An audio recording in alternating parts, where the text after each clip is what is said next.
I'm not gonna do no intro. I'm just gonna sing if I can hear me. I'm not gonna do no intro. And I can't do no intro because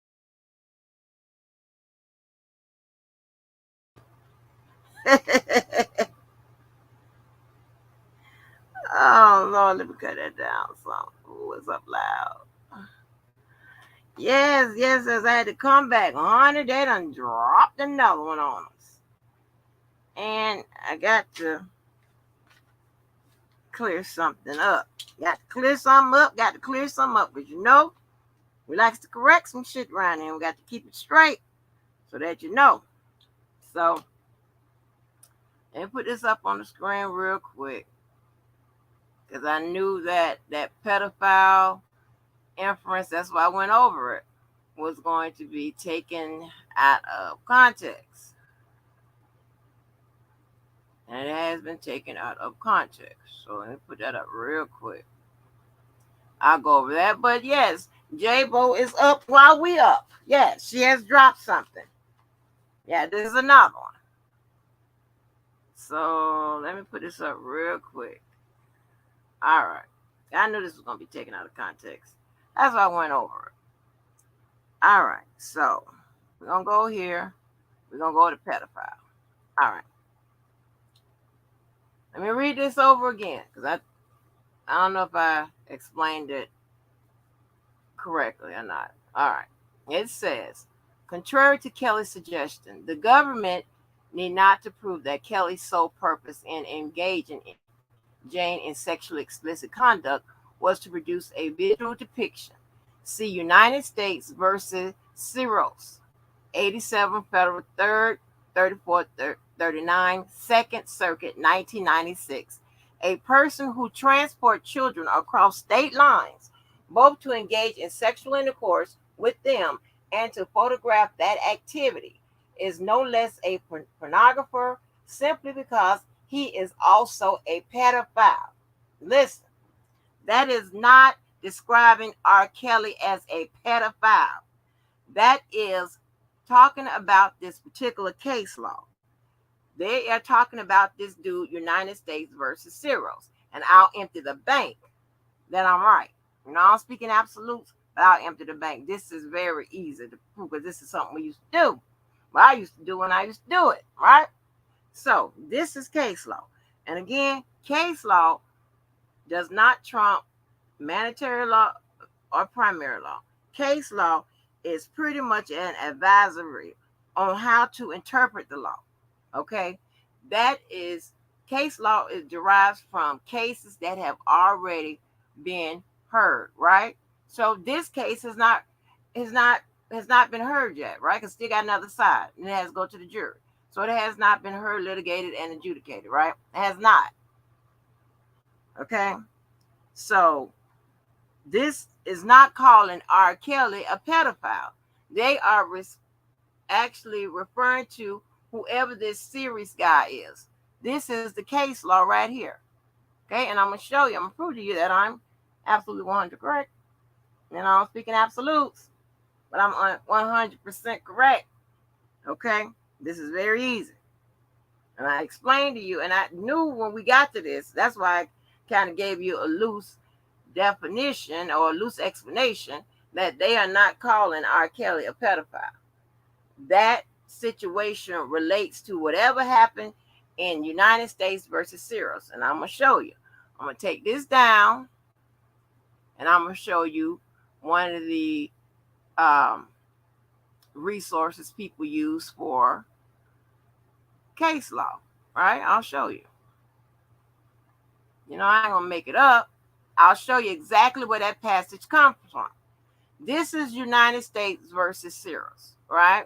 This is probably, hope my advanced people are in here because this is what this is, advanced, a little bit. This is United States versus Ciros. As you saw, that was what was the case law that was referenced in that motion, then that response from the government to that motion for acquittal. Right. Okay. So I'm going to go here. This is very easy. Anyway. And then I'm going to find, guess what? That same language that was just in that motion in this particular case. As you can see up at the top, this is an opinion. Case law are opinions, okay? It was an interpretation of the law by a judge or by judges. All right? So that's an opinion. This has something that they were calling this dude Ceros, or whoever is in this case, a pedophile. And if you don't believe me, I'll read it. It says, in any event, we reject Ceros' contention that the prescribed activity must be the sole dominant purpose of the transportation. The criminal law applies to everyone, not just the single-minded. And a person who transport children across state lines, both to engage in sexual intercourse with them and to photograph that activity, is no less a child pornographer simply because he is also a pedophile. That is the same language from this is the case law they use to cite as an advisory in interpreting whatever the government is trying to, you know, dispute or whatever with regards to R. Kelly. So they're not calling R. Kelly a pedophile. That's not what this is about. That reference is not about that. Okay, I told you, case law is an advisory. It's an interpretation of the law. That's what they're using. They politely, I guess in some way, the circumstances of this case, Cyril's, right, is loosely, or I could say closely related to this R. Kelly case, right? Just the circumstances. This could have been, let me tell you, they could have used the case of a bank robber that would have had the same kind of factors and circumstances in a case law with regards to R. Kelly. And you know, R. Kelly didn't rob no bank or anything like that, right? Because it's the factors, the circumstances, and things of that nature, right? They use this one, and I hate they use this one because I knew it's gonna be some shit. I told y'all that it's gonna be some shit because everybody's gonna interpret this wrong, right? And it's a shame that we're talking about case law, which is used as an interpretation or an advisory to for them to make an argument for the judge to say, hey, I can look at this opinion, I can look at this opinion. That's just an opinion. All right. This is an opinion. Case law is an opinion. Okay. So I want you to get that. Look at this. See, opinion.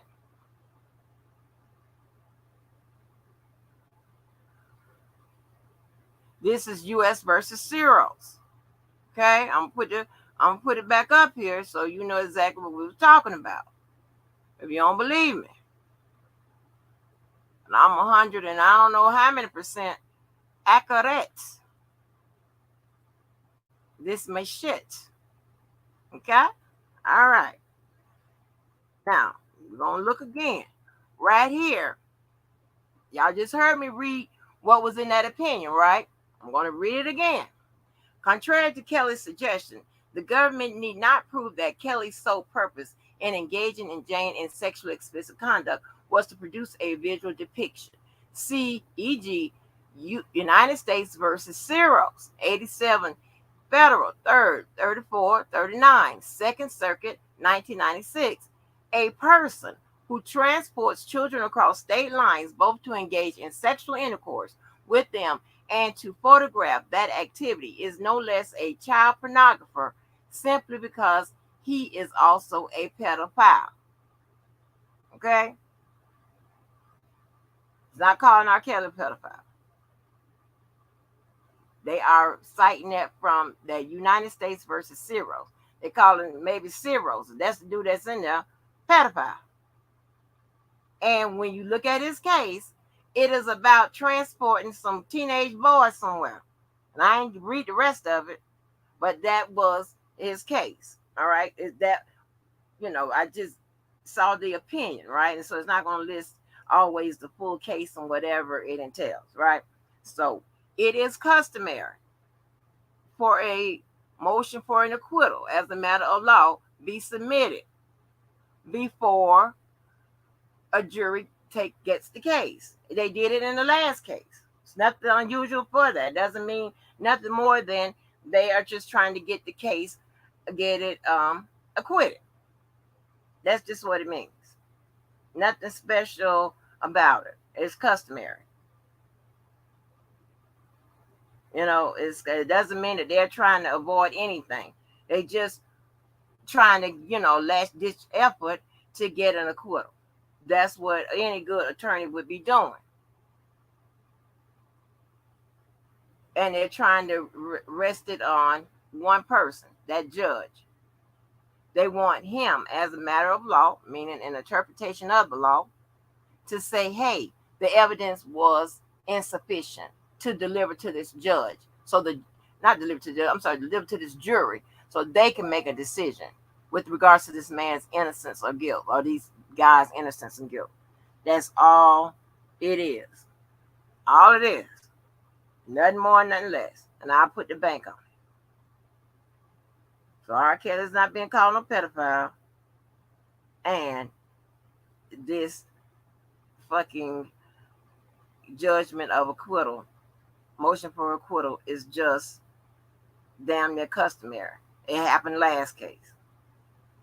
Before this case, was delivered to the jury. And again, this judge can make a decision on it either before the jury gets it or after. Nothing spectacular. They're just trying to get their clients off by any means necessary. They are prepared to submit their case today.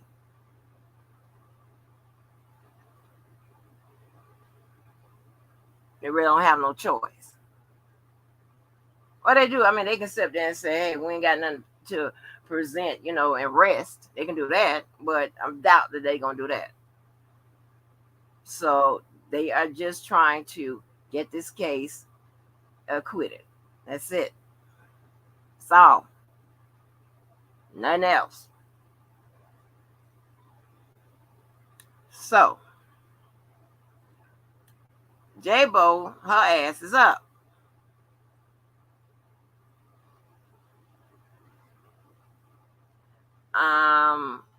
Let me see. Oh, she want to take her ass to sleep, honey.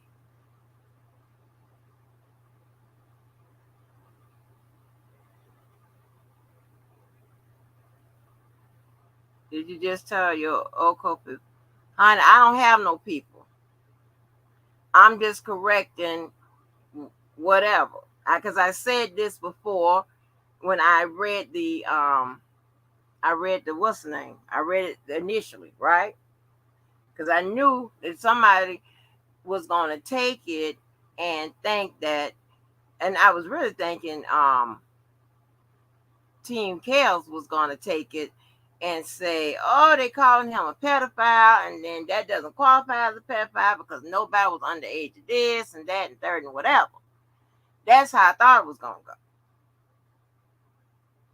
to go. But they're not calling R. Kelly a pedophile. And I'll put the bank on it. I'll put the bank on it. And I'll dispute anybody. I'll debate anybody. I don't give a fuck. This is my arena. So I'm just saying. And I just showed you step by step how case law, how it works. I gave you, 5 or 10 minute whatever on how it goes down. That's what it's used for. That is a case law.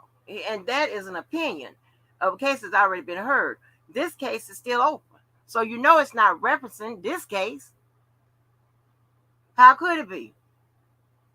This case hasn't been decided.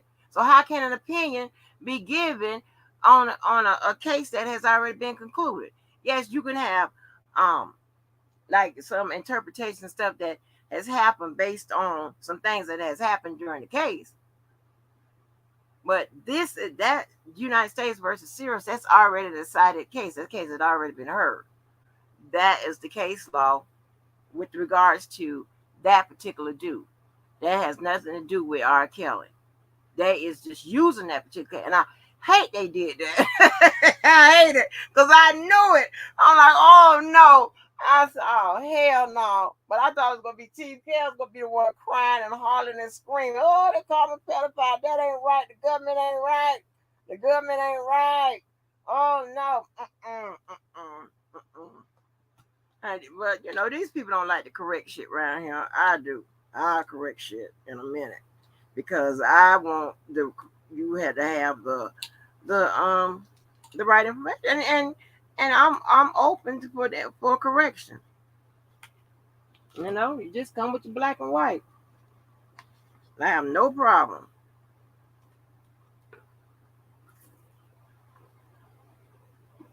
But that is case law regarding that dude. And if you might want to go look at it, I don't have time tonight. Go see how old were the kids in that, you know, United States versus Syria. See if they were in the what would be considered a pedophile age range. I don't know. Shit. It's in my case. Let me see. Let me see if I can see real quick. Was this how these kids were? Hold on. Pedophile. Oh, was he a pedophile? Let me see.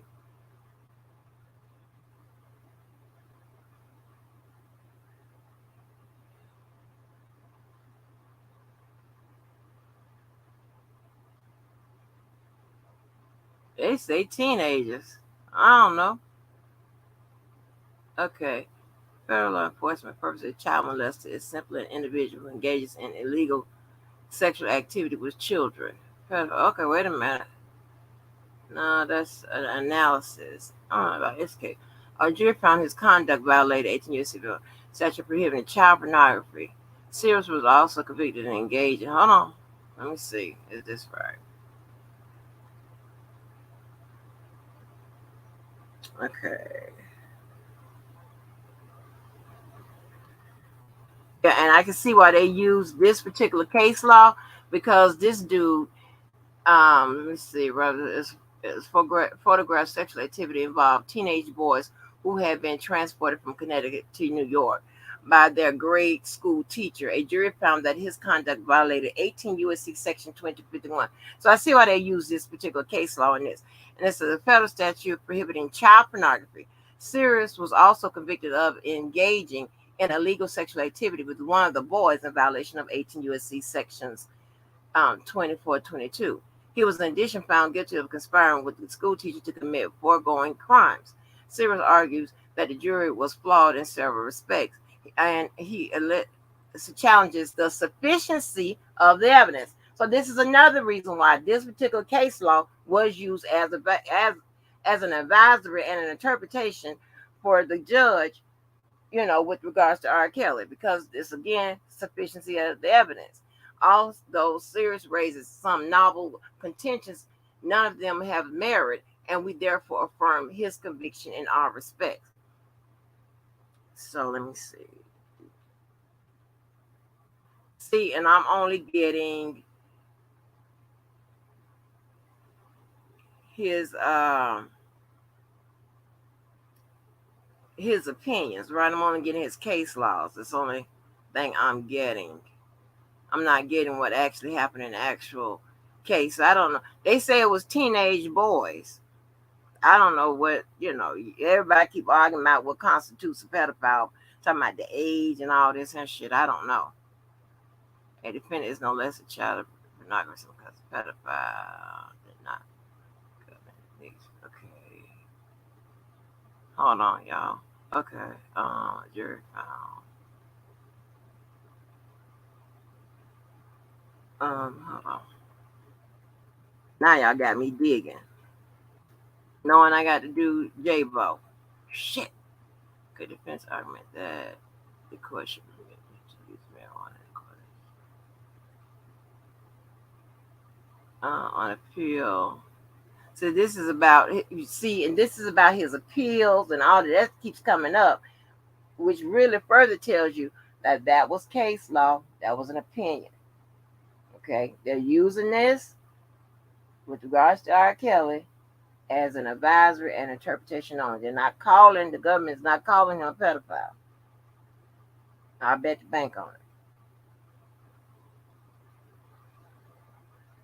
it. Okay. And see, this is all about the decision. Okay. That further lets you know that this is case law. And so there are certain factors, certain circumstances that can be, in this case, that can be used as an advisory to decide portions of whatever the acquittal is about. Okay, not the whole case or anything, just what they are contending in that area that they're disputing with regards to the acquittal, the government. So, let's see. So I don't know how the kids was, but maybe I want to find out. But I ain't got time to find out about that. But anyway, so let me get the J-Bo about what she wants with this goddamn jury instruction. Let me tell you something. They are up working overtime because she saw some stuff that she didn't like. So I'm gonna tell you. Now, it says defendant Kelly's proposed jury instructions. Okay, now she's getting hers in. All right, now comes the defendant R.S. Kelly by and through his counsel, Jennifer Bonjean, and requests that the jury be instructed in accordance with the proposed instructions.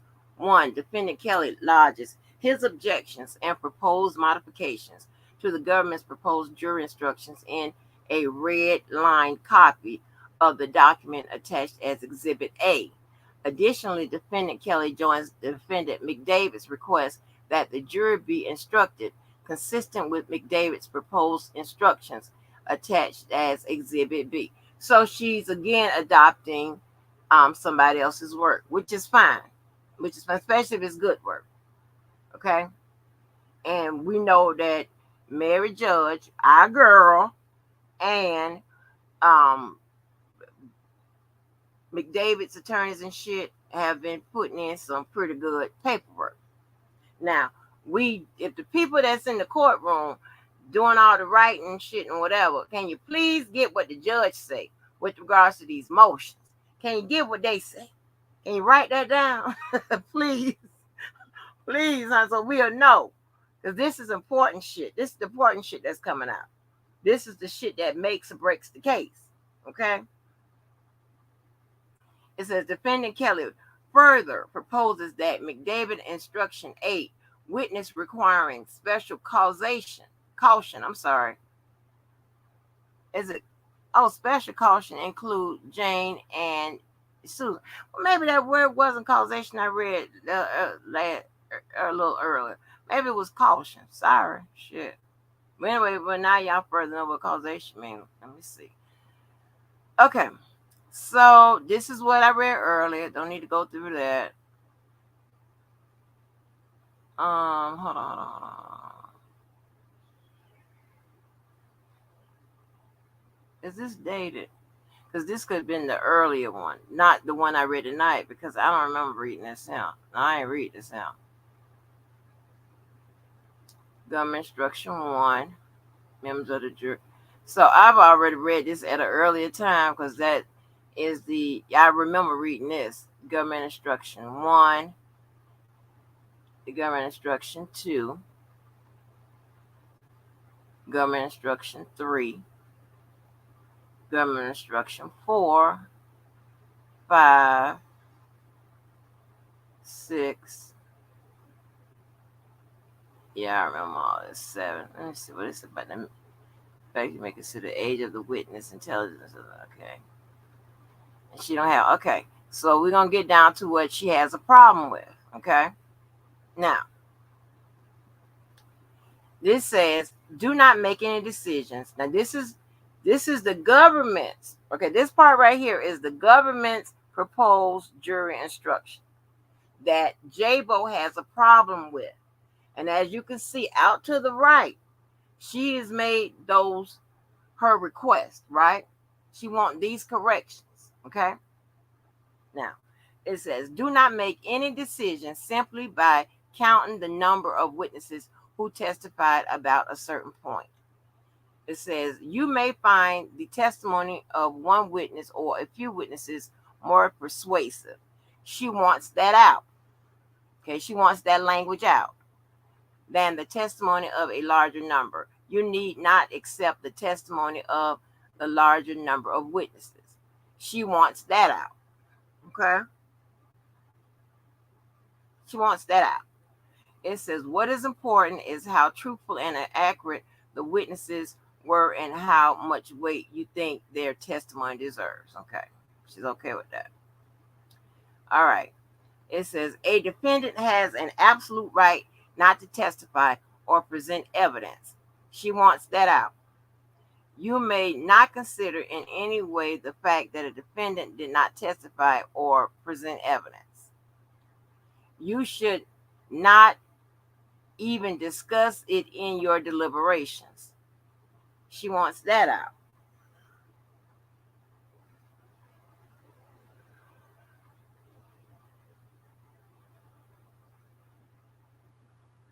Okay.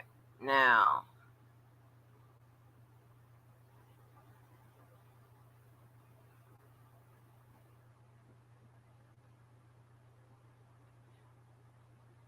hold on.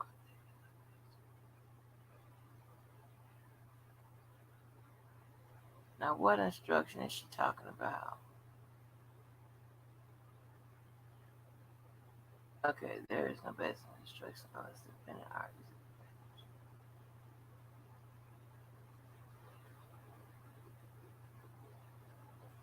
Oh, okay, she playing hardball right now. All right, let me read this and see if she's talking about she wants all this gone. It says, you have heard a witness, blank, who gave testimony regarding blank. You do not have to accept this witness's testimony. You should judge this witness's testimony the same way you judge the testimony of any other witness. In deciding how much weight to give this testimony, you should consider the witness's qualifications, how he reached his conclusions, and the factors I have described for determining the behaviorability of testimony. Okay, this is what she says. Commented A2.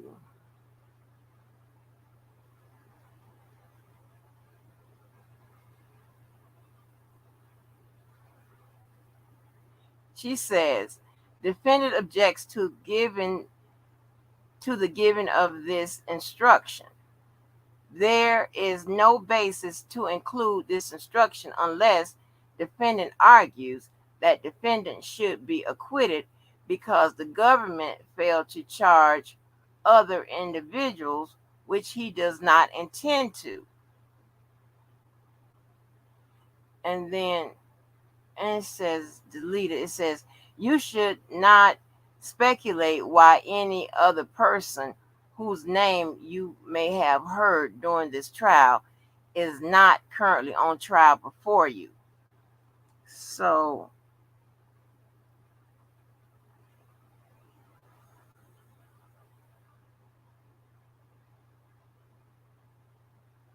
what is was that did she delete it? You should not.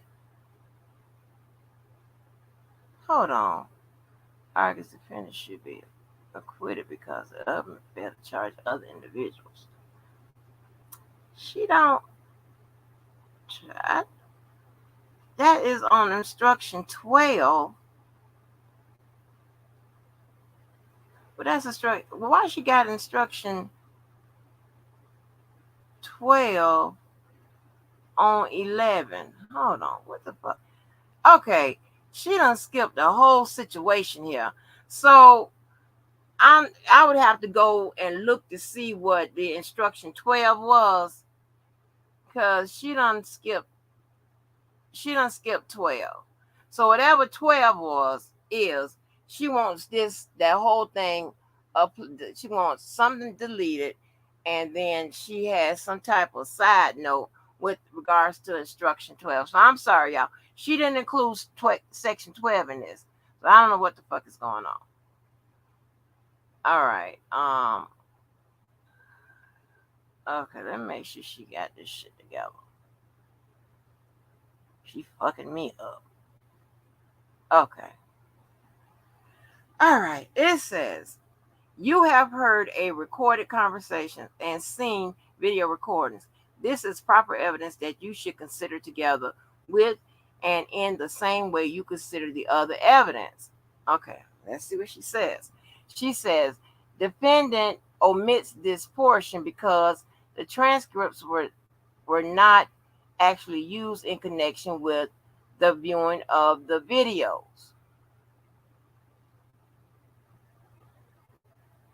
Huh, J-Bo? What, is you sleep?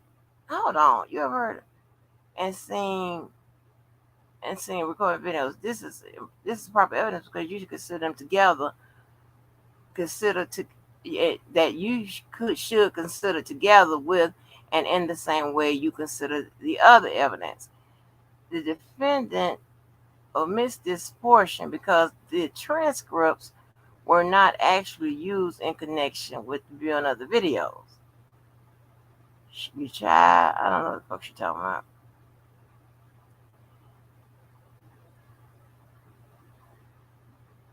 Oh, wait a minute, wait a minute. Okay, she's okay. So hold on. So I am providing you with the recordings and a device with instructions on its use. It is up to you to decide whether to listen to the a recording during your deliberations. You may, if you wish, rely on the recollections of what you heard during the trial. If during your deliberations you wish to have another opportunity to view any transcripts as you listen to a recording, send a written message to the marshal, court security officer, and I will provide you with the transcripts. Okay, remember that was in the government charge, the proposed charge when I read it a while ago, right?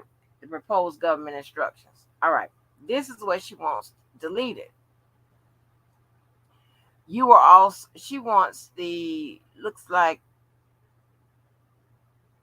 you are also given the transcripts of the conversation recordings and follow. The transcripts are not evidence. If you, so she wants all of that deleted. Looks like she went ahead and deleted it herself out of it. The stuff out of it, the wording that she wanted.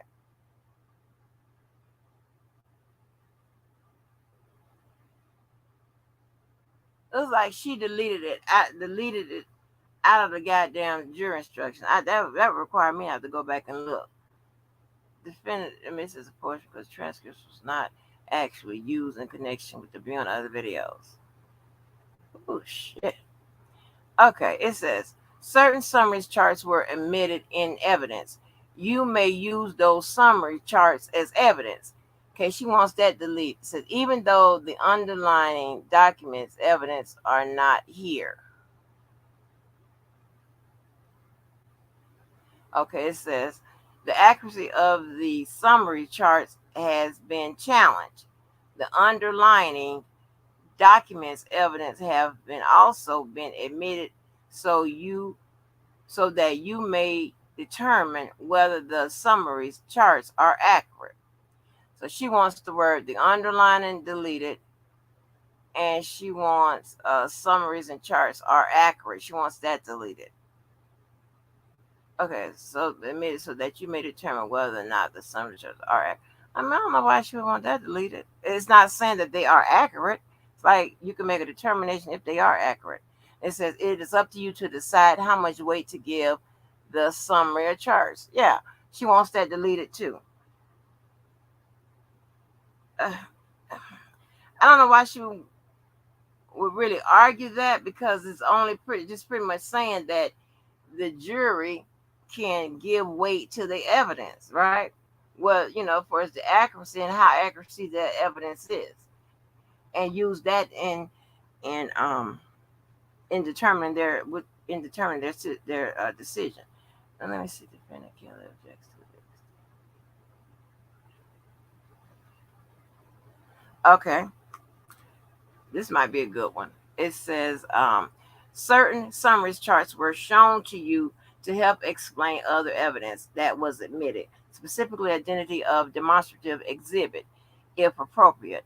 These summary charts are not themselves evidence of proof of any facts, so you are not have these particular summary charts during your deliberations. If they do not correctly reflect the facts shown by the evidence, you should disregard the summary charts and determine the facts from the underlying evidence. So she's saying defendant Kelly objects to the extent that no demonstrative exhibits have been used so thus far during the trial. Right.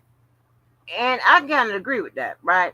And demonstrative evidence is exhibits and things of that nature, you know. That's pretty much what it is, right? All kinds of exhibits and shit. So I remember reading in the little bit of the opening that I read, the government said they were going to use demonstrative evidence, right? I thought that that could have been included some of those 100 devices and all of that, you know, but their case in chief is over with. And she's saying that none of that stuff was used. And so that kind of confirms a lot of shit, right? So she said, take that out. I understand that. Okay, so there's nothing there. There's nothing there. She's not mad at nothing over there. Ooh, okay. She got shit in green, child. So,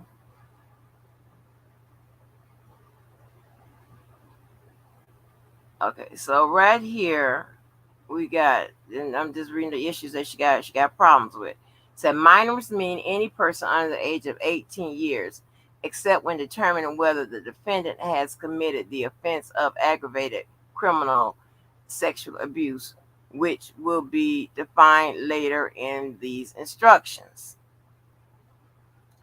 And then right here, she has an issue with producing, includes producing, directing, manufacturing, issuing, publishing, or advertising. And she's saying that it's 18 USC 2256 3. I don't believe he's charged with that. Hold on. I don't believe he's charged with that.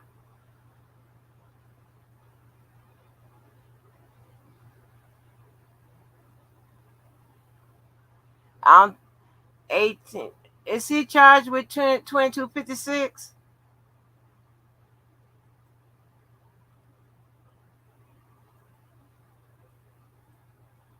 If he's not, I don't think that's going to fly. Maybe he is. Let's see. Okay. It says sexual explicit conduct includes one, actual or simulated sexual intercourse, including genital to genital, oral, genital, anal, genital, or oral and anal. Two, masturbation or for lascivious exhibit of the anus, genital, or pubic area of any person. Let's see what she says. She says the committee comments to 18 USC section 2256 2A expressly state, let me make this bigger, expressly state only the applicable terms within this definition should be used. No evidence existed of sadistic or masochistic abuse.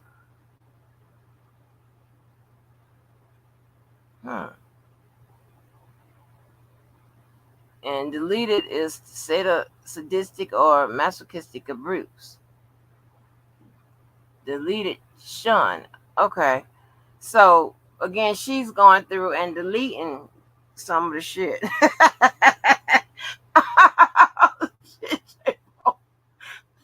Yeah, J-Bo's going through. Okay. We'll go with it. Ooh, girl, we'll go with it. I don't know what's going on. All right. Okay, delete.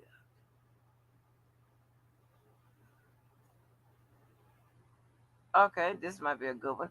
All right, serious harm means harm, whether physical or non physical, including psychological, financial, or reputational harm, that is sufficiently serious under the circumstances to compel a reasonable person of the same background and in the same circumstances to perform or to continue performing sexual activity in order to avoid incurring that harm. So she says, defendant objects to the inclusion of this definition since serious harm is not an element of any offenses charged and is used in connection with sex trafficking offenses. Okay, that's a good argument. All right, how about this? Interstate commerce. Oh boy, here we go. Means commerce between different states, territories, and possession of the United States, including the District of Columbia. Images transmitted or received over the internet have moved using a means or facility of interstate or foreign commerce. She wants and videos. She said deleted and videos. She's already deleted the shit, y'all, at the prosecution's thing, at the prosecution proposed jury charge. That's why they making no. It's the read is kind of rough. It's not really making good sense. She's already deleted the shit.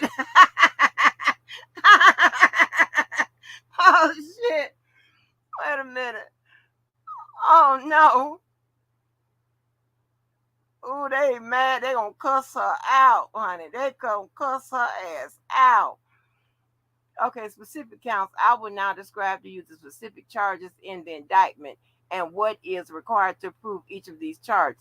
Okay, let me see. It says formatted, justified indent, first line. She ain't over here telling these people how to format their shit. Justify indent first line, 0.5 line, space and double. That's like APA form. What is you doing? Oh no. she she going through and critiquing. Baby, they gonna cuss you the fuck out. Girl, don't play. They say sexual exploitation of Jane, counts 1, 2, 3, and 4, defendant R. Kelly. And says deleted minor 1. So she want Jane put in there and she deleted minor 1. She is deleting these people's shit. They gonna cuss you the fuck out later. It says count 1, 2, 3, and 4 of the indictment charged defendant Robert Kelly with sexual exploitation of Jane. In order for you to find the defendant guilty of this charge, the government must prove each of the following 3 elements beyond a reasonable doubt. Again, she deleted minor 1 and she inserted Jane. Again, on this one, at the time she has Jane in there, was under the age of 18. She has Jane in there instead of minor 1. So she wants those changes. Oh my gosh. Oh, J-Bo, go to sleep, baby. God damn. Now, what is this here? Okay, that is instruction number 23. This is instruction number 24. And this is this 25. Okay, that's 25. Okay. So she done delete the whole 24. All right. That's what's going on. Earlier, she deleted the whole 12. Now she deleted the whole 24. She's making her own changes. She's gone wild bill on this shit. Okay, she's a maverick. All right. It says, comment, defendant objects to the inclusion of this non-pattern instruction.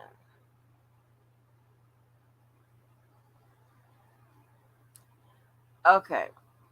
Deleted.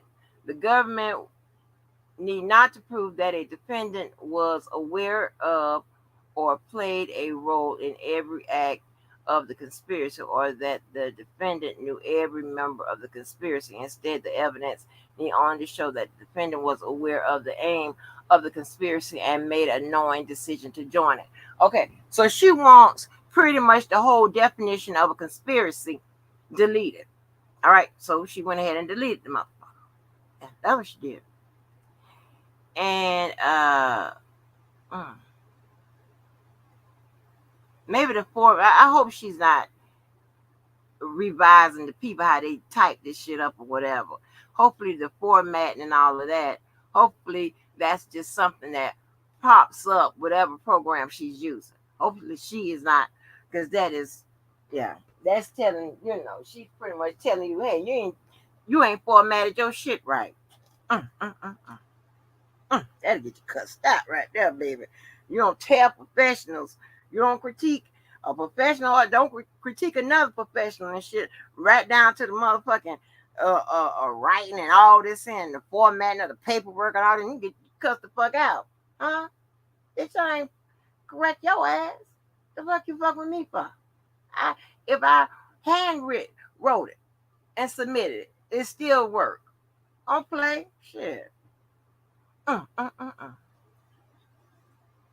Okay, so says count five of the indictment charged defendants R. Kelly and Derek McDavid with conspiracy to violate 18 USC section 1519. So apparently she deleted the word obstruct justice. All right.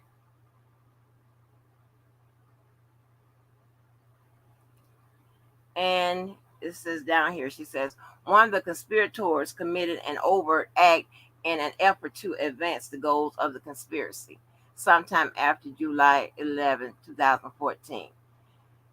She deleted, I guess she deleted that. All right, here go another situation. She deleted the whole instruction. But that's government instruction 25. I guess this was 26. And this one right here is going to be, okay, wait a minute, that's 28. Did she delete 27 too? I don't know. So the Debo then deleted government instruction 26, the whole thing.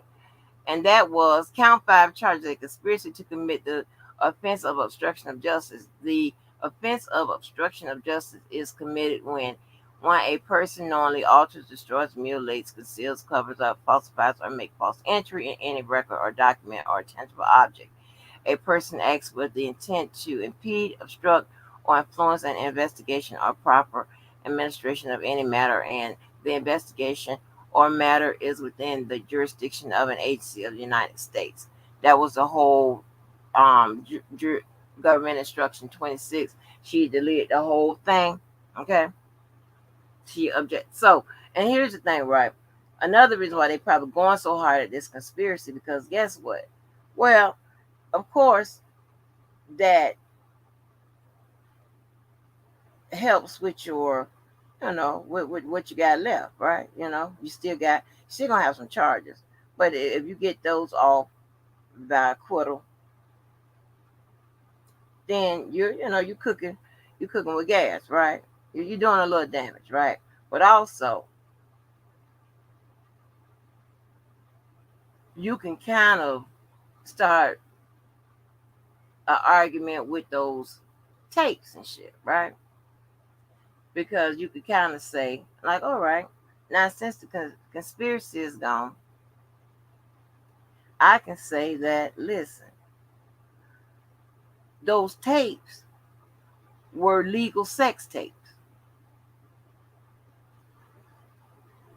I didn't have, I didn't have any motivations now, but because they're legal, I didn't have, I wouldn't have had any motivations to go ahead and try to get the tapes off the streets and whatever, other than it was embarrassing to have my sex life out there like that. But I can now argue that these were consensual adults. Everybody on here able to consent. But see, when you have the conspiracy on there, it makes it really looks like you are trying to cover up something you did illegal. Without that conspiracy on there, you can kind of take your argument in a different direction. That's what you can do. Ooh, okay. I ain't reading all that, but this is government instruction number 28. It says count five of the indictment alleges that conspiracy to obstruct justice. What she says about that, deleted for purposes of count five, a tangible. So she don't like that conspiracy language. It's pretty much repeated what I just read. So she want that conspiracy language out of there. Yeah, so this is 27. Remember I said, okay, that's 26. 27 she got rid of. Hold on. She got rid of 27, and she comments that defendant Kelly objects and proposes defendant McDavid's statute of limitations instructions. Okay, so now she wants um Jared McDavid's statute of limitations instructions that apparently he has submitted in his proposed jury instructions, right? She wants to use that language. So she wants all that out about the conspiracy, all of it. I don't know if she's going to get that. All right. So she's good. Oh, she done deleted another page. Ooh. All right. She deleted. You have heard testimony that the defendant R. Kelly was charged in a state court with child pornography offenses relating to video 1 and minor 1. He was acquitted of those charges after a state trial. The state and federal governments are separate sovereigns. Therefore, the double jeopardy clause of the United States Constitution does not prevent the state and federal. Okay, she deleted. She wanted all that deleted. And let me see. Did she say why?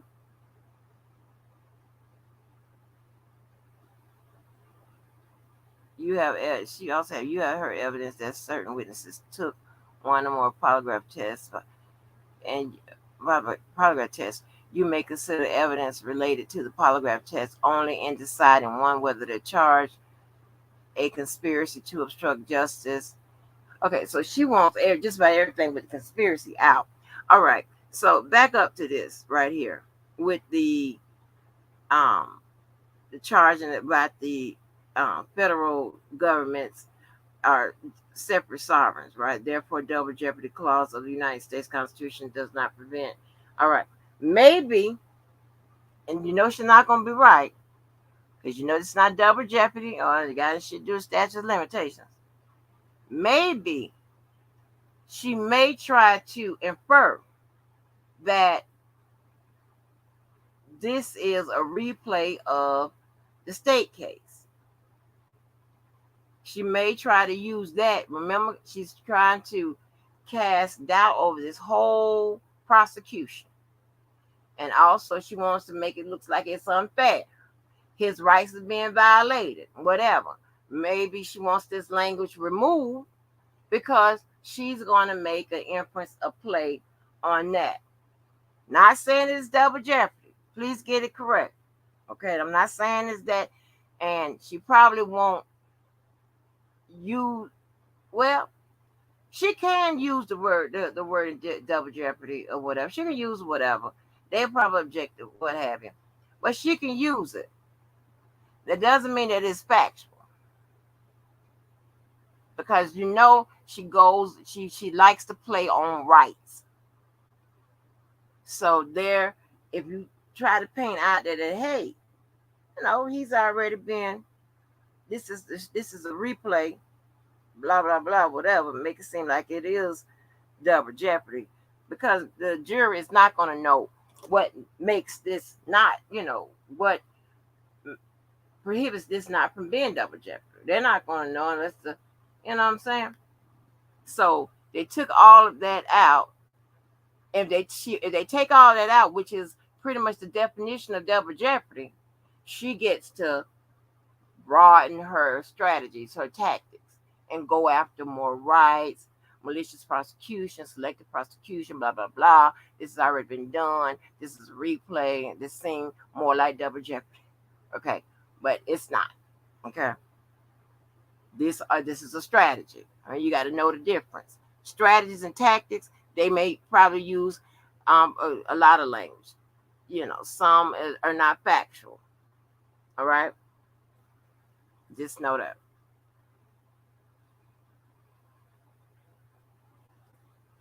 Let me see.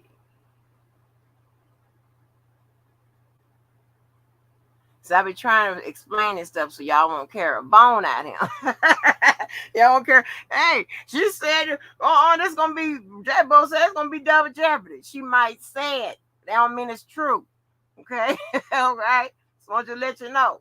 These people are saying anything in this shit. That don't mean it's true. These are, everything is alleged. although it may be these filings may be sprinkled with facts. It's just alleged. They ain't call R. Kelly no pedophile, and J-Bo, this is not no goddamn double jeopardy if you try to go that way. Okay? Now, look like she got rid of a whole nother page again. All right. All right, let me see. This is, oh, wait a minute. Okay. That's jury instruction 34. What was this? 33? Okay, so she got rid of jury instruction 34. Let me see what this was.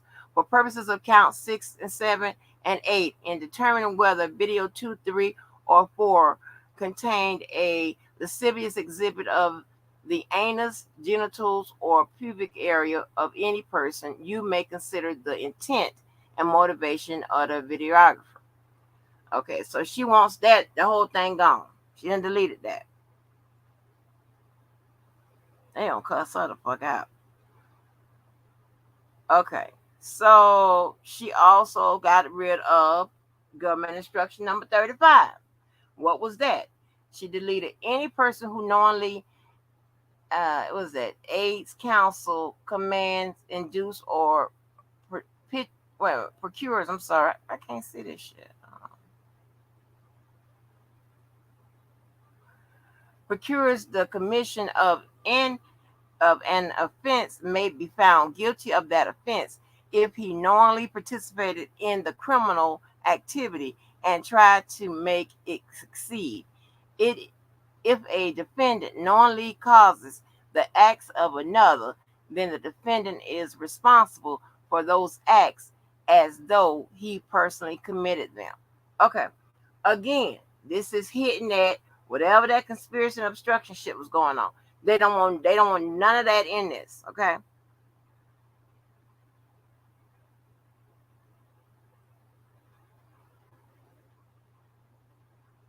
All right.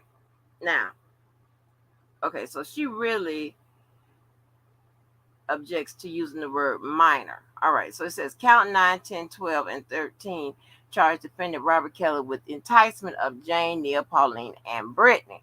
So she deleted that. She deleted the word a minor, right? And she inserted Jane, Nia, Pauline, and Brittany. Okay, so it says to engage in sexual activity in order for you to find the defendant guilty of these charges. She inserted these and she took out the word his. Okay. Now, and same here, it says the defendant used a facility or means of interstate commerce to knowingly persuade, induce, entice, of course, Jane, Neil, Pauline, and Brittany. And she took out the word minor, inserted their names. And then she also put in respectively, and then she put in the names Jane, Nia, Pauline, and Brittany, and took out the minor. And then the defendant believed that Jane, Nia, Pauline, and Brittany was less than 18 years of age, and she took out the minor. Okay, wait a minute. The defendant believed that in order for you to find the defendant. Okay, so this is in order for him to find the defendant guilty. The defendant believed that Jane, Nia, Pauline, and Brittany was less than 18 years. Okay, so that's an element. So these are some of the elements.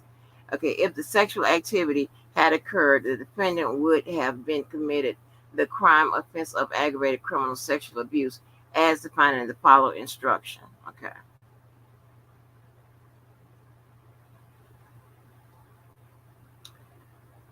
Okay, so this is child, she done marked up all these people's shit. Okay. Now let me read what she says on here first so I can try to make it make sense to y'all. A person commits aggravated.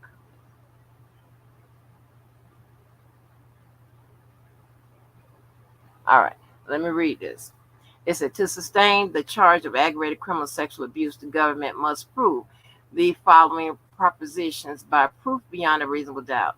One, that the defendant committed an act of sexual penetration or sexual conduct upon an individual. Two, the individual was at least 13 years of age but under 17 years of age when the act was committed. And three, the defendant was at least 5 years older than the individual. Four, that the defendant did not reasonably the individual to be 17 years of age or older. Okay. Now she wanted deleted.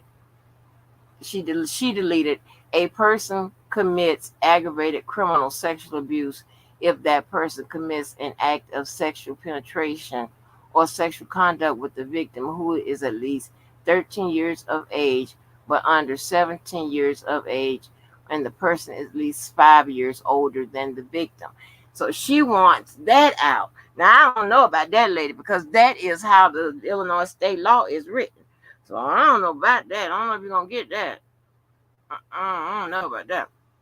All right, so let's go down to here. It says sexual conduct is defined as any intentional or knowing touching of fondling by the victim or the accused, either directly or through clothing of the sex organs, anus, or breasts of the victim or the accused, for the purpose of sexual gratification or arousal of the victim or the accused. It says deleted. Okay, or any transfer or transmission of semen by the accused upon any part of the clothed or unclothed body of the victim for the purpose of sexual gratification or arousal of the victim or the accused. So you know what she's trying to strike. She's trying to get out. Remember, the masturbation on the people and all of that. She's trying to get that out. Um, she took that out. All right. Now that is government instruction 30, 36, 30. Is 37 gone? Did you take out 37?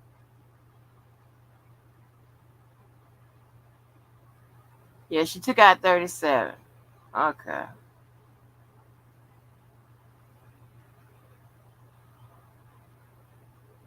Know what that was. Okay, she took it out. All right. Again, here's she down here with the names.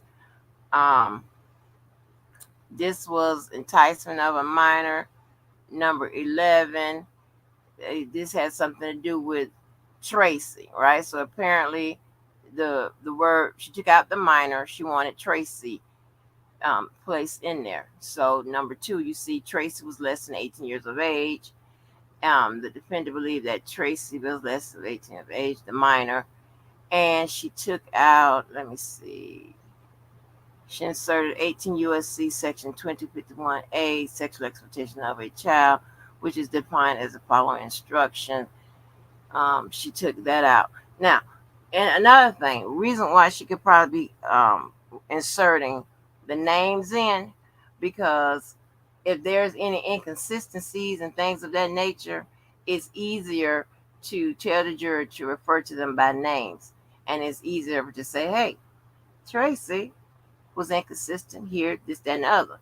The jury will remember the names a lot better than minor one, minor this, whatever. So apparently, she is going to try and probably come hard at their, or maybe she did in her cross at their testimony. Maybe she got something in story and closing or something like that. Maybe she got something coming, upcoming that she's going to put on as evidence that counters the so-called people. So it's easier for the jury to remember the names instead of minor ones, especially if you got some evidence to counter these people. You want to counter them by name, not by minor one and all that bullshit, right? So I get it. Let's see. Ooh, okay. Well, she did instruction number 39. Okay. All right. It said to prove criminal offense of sexual exploitation of child under 18 USC section 2251A, the government must prove the following 3 elements beyond a reasonable doubt. So I mean, it's almost like she did a goddamn grammatical correction of the government shit too, because she's got deleted the, and she inserted, the you under 18 USC section 2251A, which would be proper form, and then she deleted requires th, and she wanted the government must prove the following three elements beyond a reasonable doubt. So she wanted that language in there. Wow, she gonna get cussed out. Let me see. Okay, and she has in here.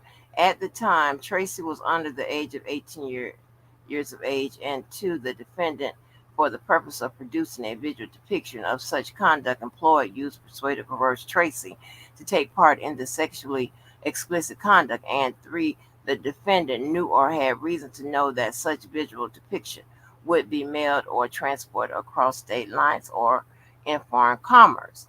She deleted at a defendant employ, use, persuade, induce, entice, coerce a minor to engage in sexual explicit conduct for the purpose of producing a visual depiction of such conduct with knowledge or reason to know that such visual depiction will be transported in state or foreign commerce. Okay, defendants.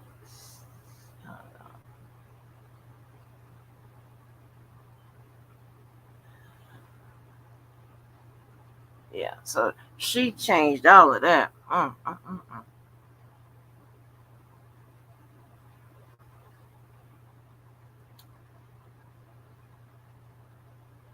Okay, so that was 39. Y'all, this is hard work. I'm tell you right now. That was 39. And okay, so did she get rid of 40? She got rid of 40. Okay, she got rid of 40. 40 was, Lord have mercy. I knew it. That's why I was, oh gosh. It says 40. Okay, she got rid of the consent or voluntary participation of a minor is not a defense to the charges stated in count 9, 10, 11, 12, and 13 and has no relevance to the defendant's guilt or innocence of the charges. All right. She wants that out, right? And I can see why. Because remember, I told you about those exculpatory defenses, excuses, or justifications, right? Now, there, the government was trying to box her in by saying, "Hey, if you try to say the consent or voluntary participation of a minor is not a defense, right? Because a minor can't volunteer to participate or consent, right?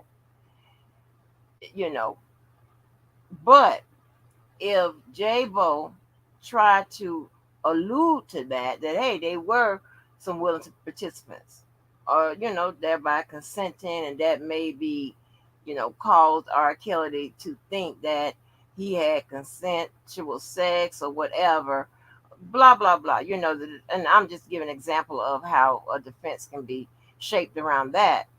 Then, of course, she wants that out. Because so this gives me a little indication that she may be head in that direction. Yeah. So, and I told you, when you got evidence such as that, one of your strategies, one of your tactics, got to be with an exculpatory defense, something that justifies or excuses that evidence. Okay. So she took the whole 40 out. Mm-hmm.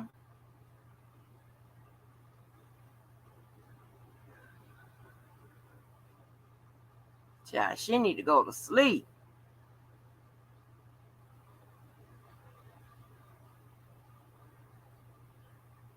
Child, she is correcting these people shit. She deleted author and all of this him. Baby, they gonna cut you the fuck out. And this is just the attachment showing the um Darren McDavid's motion that I read tonight for the jury instructions that he wanted in.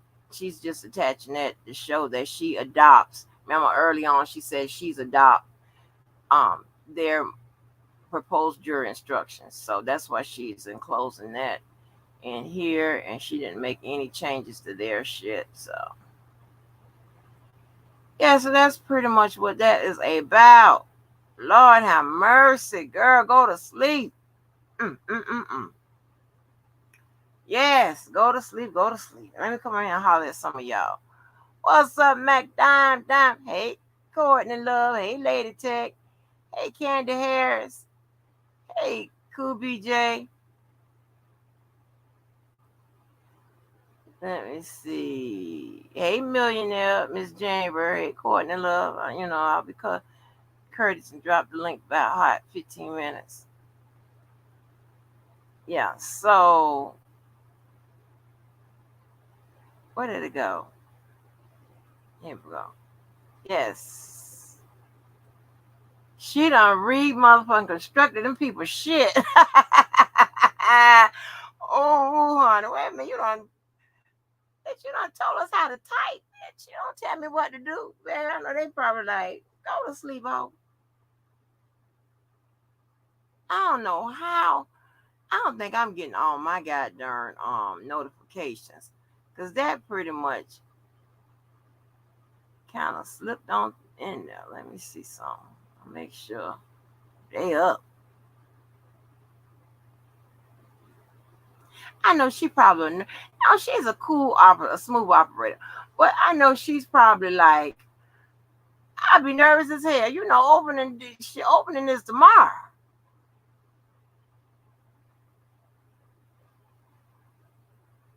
And she's not asleep.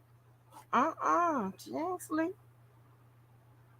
Debo, you sleep? Tweet if you're not sleep. Debo say, I ain't sleep. Let me see. I'm looking to see if there's something else to drop.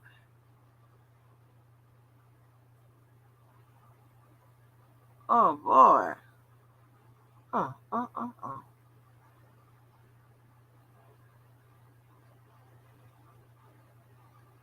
Don't scarred me like that.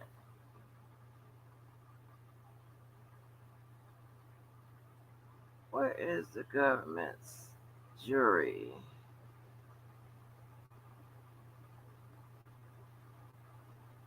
Instructions.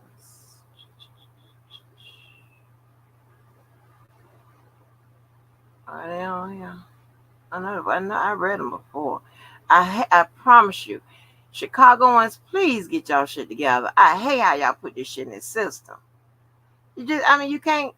Oh God. Oh, thank you so much. I appreciate it. I really do. Thank you. Thank you.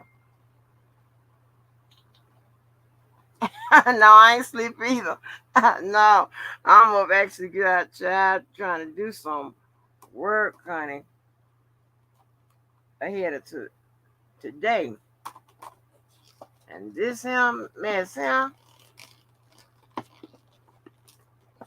Listen, all this paperwork is customary. It is customary to see a motion for an acquittal. If she didn't put one in, I'll be like, what the fuck is going on with y'all? It is customary. They're not trying to avoid anything. They're just trying to say, hey, if we can and see, arguing the sufficiency of evidence happens during this period and during the post-conviction period. Okay? So it's customary.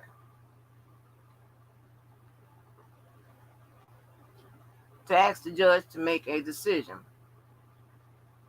whether or not the jury can make a reasonable determination as to one's innocence or guilt based on the evidence. It's not nothing out of the ordinary. But everybody have their own opinions. I'm just telling you the facts about with regards to the law. Okay, I'm not gonna tell you nothing else. I'm not gonna say shit just to be saying it. I'm not gonna do that and none of that. I mean, whether I don't care what side it leans. If it leans on Team Kels, leans on Team Kels. It leans on Team Lock Kels up. That's what it is. You know.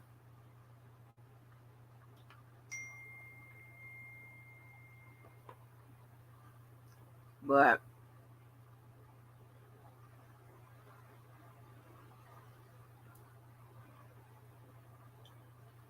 did anybody find out that this guy's series was a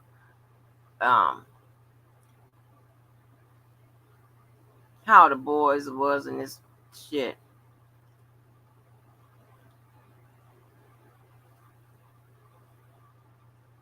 I'm trying to read his case law a little bit more.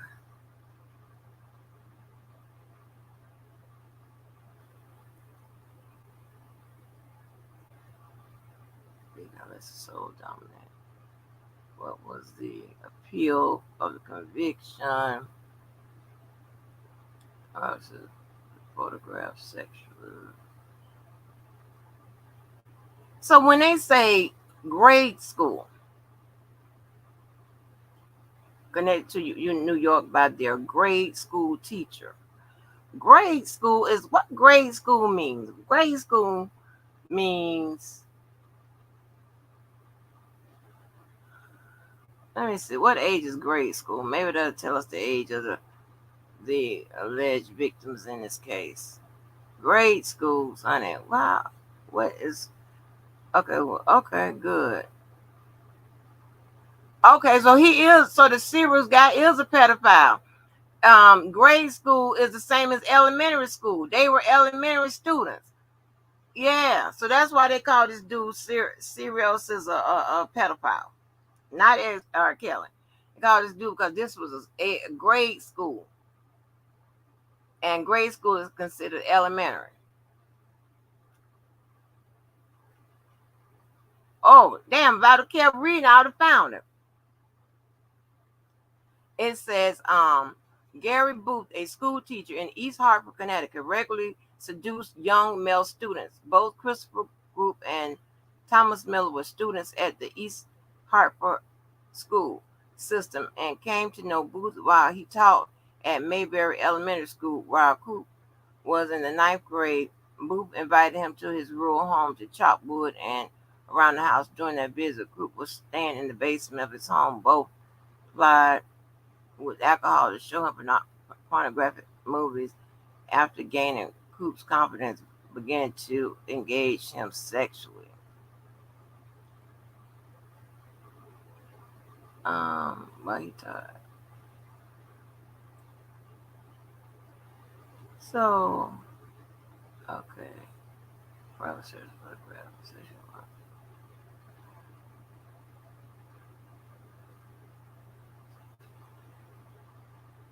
By their grade school teacher and jury found him pornography illegal sex with one of the boys. Oh, he was indicted found conspiring with the school teacher to commit the foregoing crimes.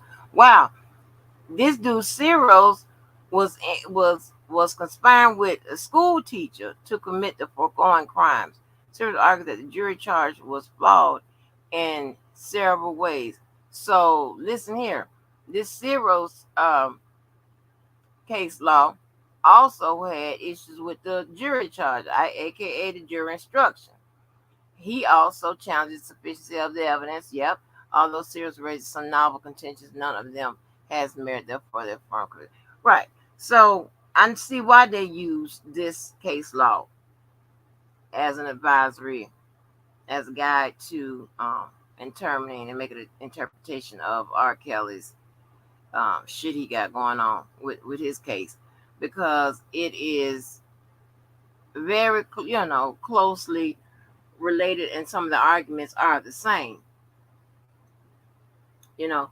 And that's another thing you got to look at with case law. There, when some of the arguments are the same, it doesn't have to be, you know, they could have used a bank robbery, they could have used anything. It does, and we've seen that in the last, and I explained that in the last case, because a lot of people were saying, well, why did they use this particular case law with regards to this? And I explained to you as best I could. It's like it's the circumstances. They're just using it as a guide, just using it as a way to make an interpretation, because some of the factors are the same. The case ain't the same, you know, but some of the factors are the same, and they can use that. So let me see. So yeah, this dude here is the pedophile. That's a grade school.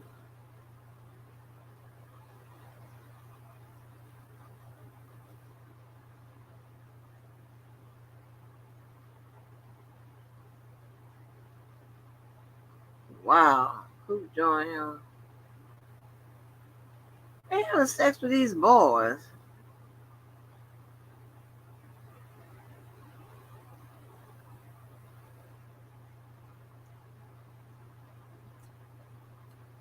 Oh, yeah, yeah. Okay. Thomas Miller Booth initiated this relationship when Miller was in the 6th grade.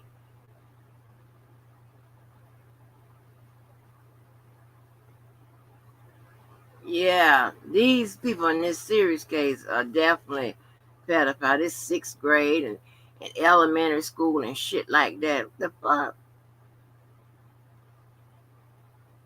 Mm, mm, mm, mm. I'm sorry, y'all. I'm over here reading this damn.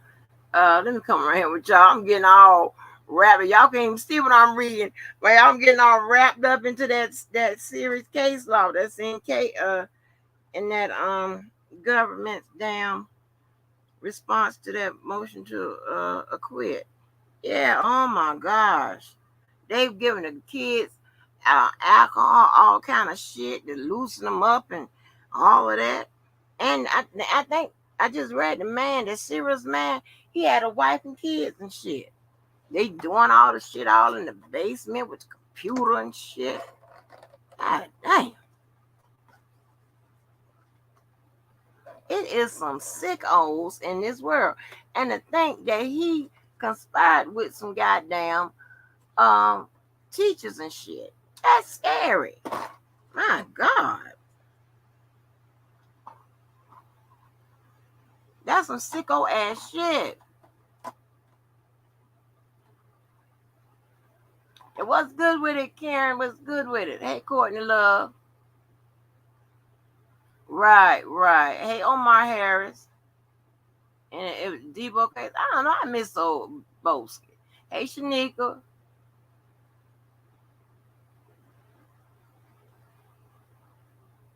I don't know what's going on in Debo's case. I don't know. I don't be liking to read all that.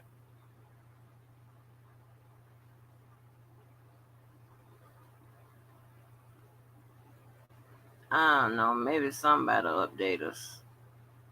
I can look real quick.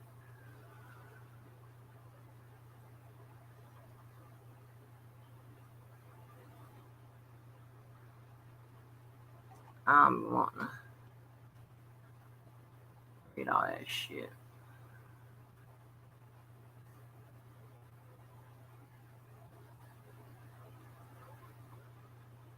I miss old Boski.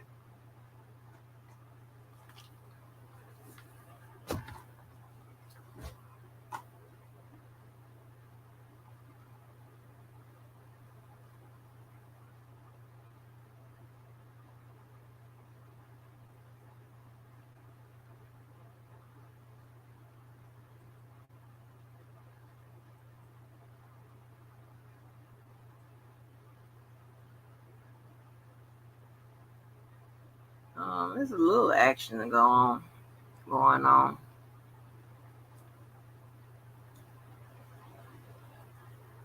There's a motion to compel. Let me see.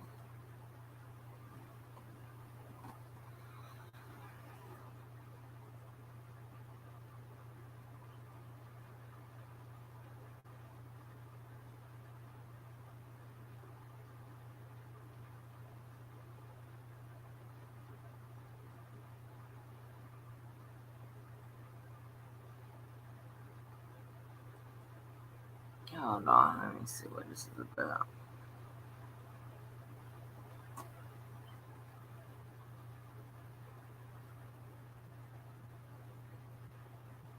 Looks like his offense attorneys put in for a motion to compel. I'll see what they're talking about.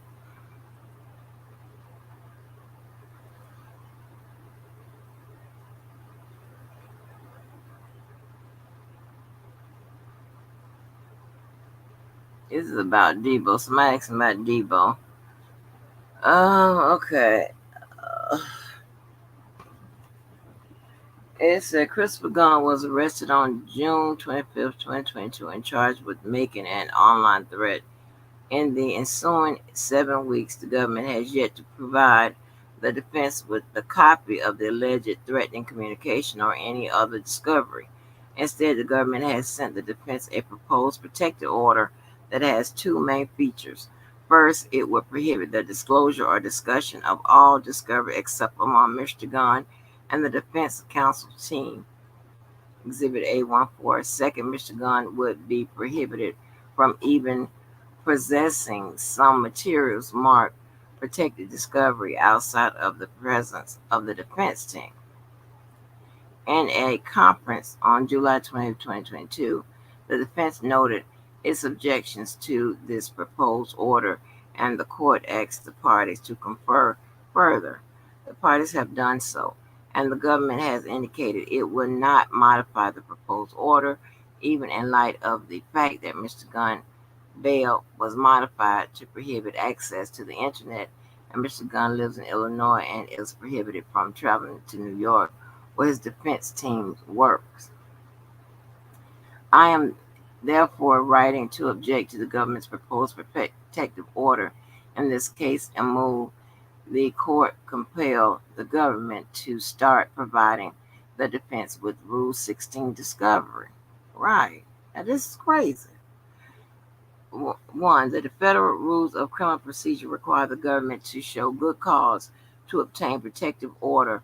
The government has not met this burden. Rule 16 of the Federal Rules of Criminal Procedure places no express limits on the purposes for which discoverable materials can be used. Case law. By default, either party may, within the bounds of the Federal Rules of Criminal Procedure, the government rules of professional conduct, and the local rules of the court, disclose discovery to third parties as necessary to represent its client's interests. In limited circumstances, Rule 16 permits the entry of a protective order.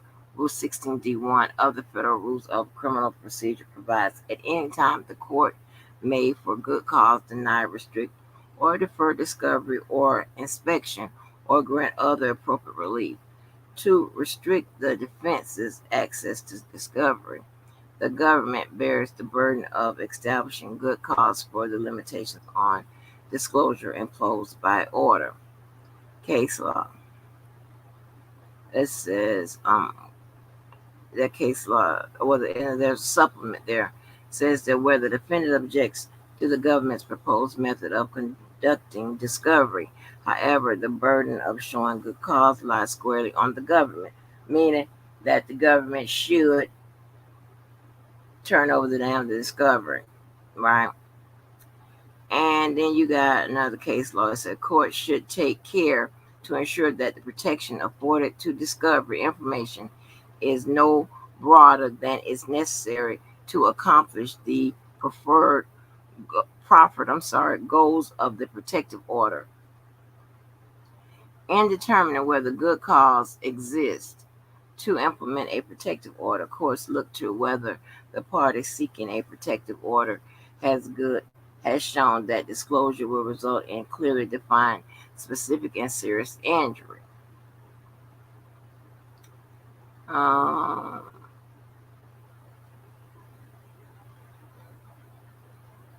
Let me skip down to this. All right. It says Mr. Gunn is charged with making a threat on the internet by posting a video on his public YouTube page.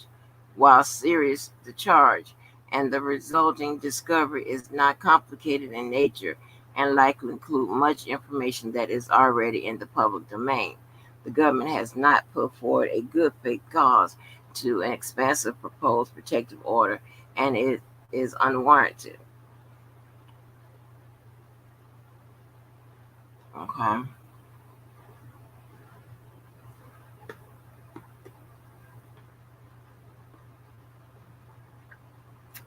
2. The government's proposed protective order would prohibit Mr. Gunn from discussing discovery of his case, even privately with his family, and impede his right to participate in his defense. Wow.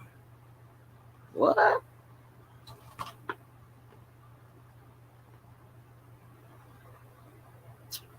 First, the government's proposed order would shield all discovery from public disclosure and discussion, or even private disclosure and discussion. As it reads, Mr. Gunn would be prohibited from discussing the discovery in his case with those closest to him, including his mother, his common law wife, his friends, and anyone except his defense team.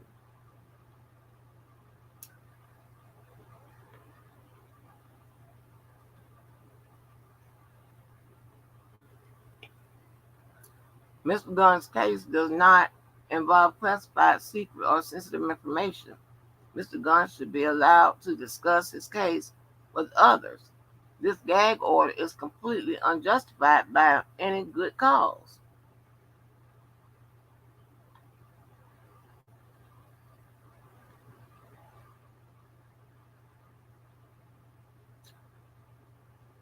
Okay, let me read this.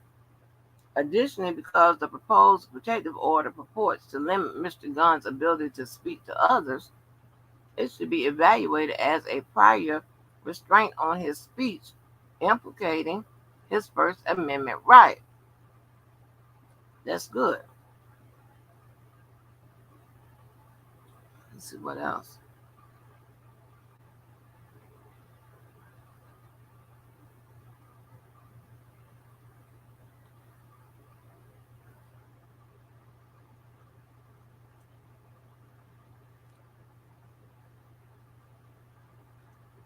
Um,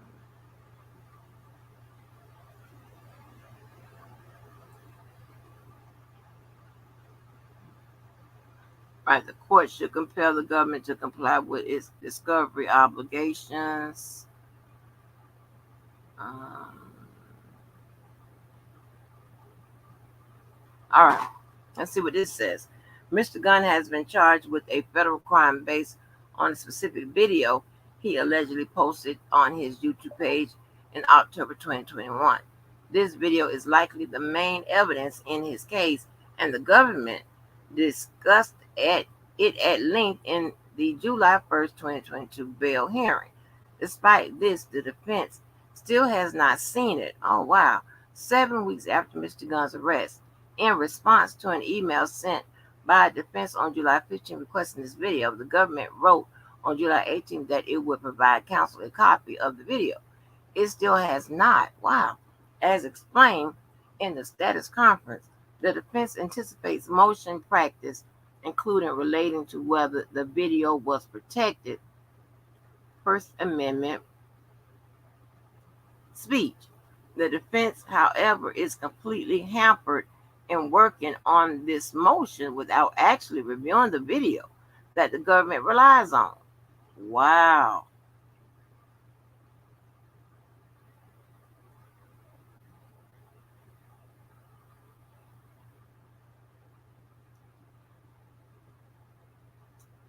Wow. There was something else in here. That's crazy.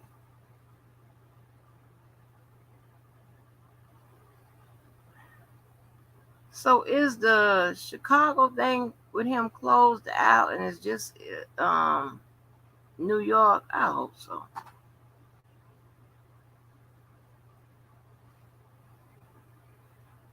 Ooh, I don't like this.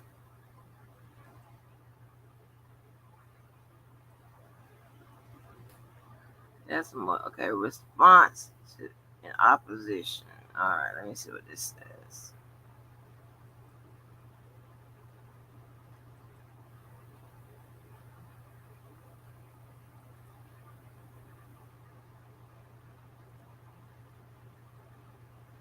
If there's a cure for this, I don't want it. Don't want it. If there's a cure for this, I don't need it. I don't need it. All right. Okay, now we're going to see what the government says. It says the government respectfully submits this memorandum of law in response to the defendant's motion to compel discovery and to object to the government's proposed stipulation and protective order. The proposed protective stipulation attached hereto as Exhibit 1. The government respectfully requests that the court issue the proposed protective order attached hereto as Exhibit 2, restricting the dissemination of the discovery materials that would be produced to the defendant pursuant to Rule 16D of the Federal Rules of Criminal Procedure and the general supervisory authority of the court. And then it gives a background. We already know all that.